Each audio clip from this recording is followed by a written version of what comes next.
ascension of Aegon Targaryen was confirmed, and the fate of the Seven Kingdoms sealed on the Field of Fire. Kings Loren Lannister of the Rock and Mern Gardner of the Reach stood against Aegon's invasion. They commanded a united force of 600 banners, 5,000 mounted knights, and 50,000 men-at-arms.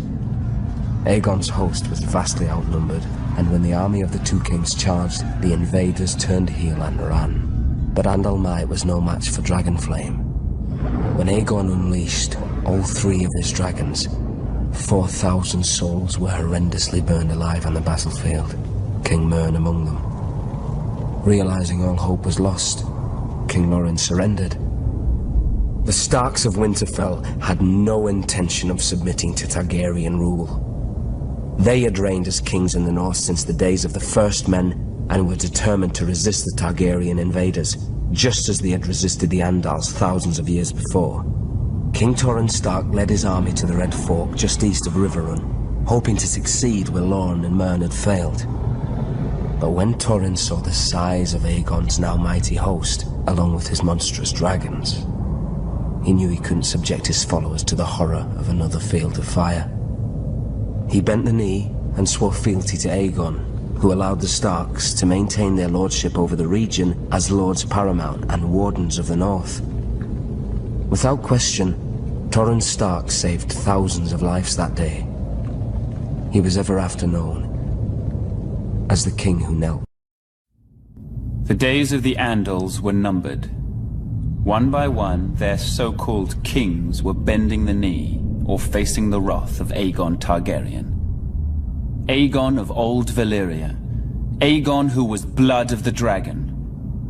After defeating the Iron Men at Harrenhal and slaying the last of the Storm Kings, Aegon and his sisters, Rhaenys and Visenya, set their sights on other prizes.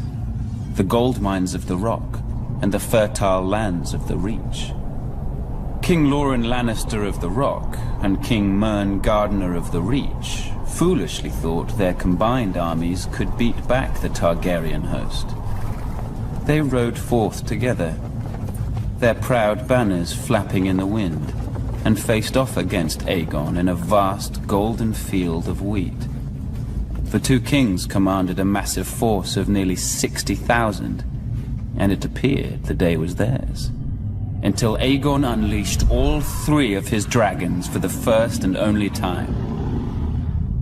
Each beast was named after the Valyrian gods of Aegon's forefathers.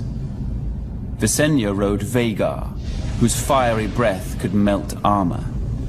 Rhaenys rode Meraxes, whose jaws were big enough to swallow a horse whole. Greatest of all was Balerion the Black Dread, with fire dark as night and wings so huge whole towns were covered in shadow when he flew overhead. This magnificent creature was ridden by Aegon himself. 4,000 men were bathed in glorious dragon flame that day, on what came to be known as the Field of Fire. King Mern was among the dead, and House Gardner died with him. His stewards, the Tyrells, surrendered his ancestral stronghold of Highgarden to Aegon, and were appointed Lords Paramount of the Reach and Wardens of the South. When Loren Lannister witnessed Mern's fate, he wisely bent the knee. Aegon spared Loren's life, and the Lannisters were made Lords Paramount of the Westerlands and Wardens of the West. After his triumph on the Field of Fire, Aegon's conquest was assured. In a short time, the so-called Seven Kingdoms were melted down in the heat of the dragon's flame and transformed into a single realm. Aegon would forever be known as Aegon the Conqueror.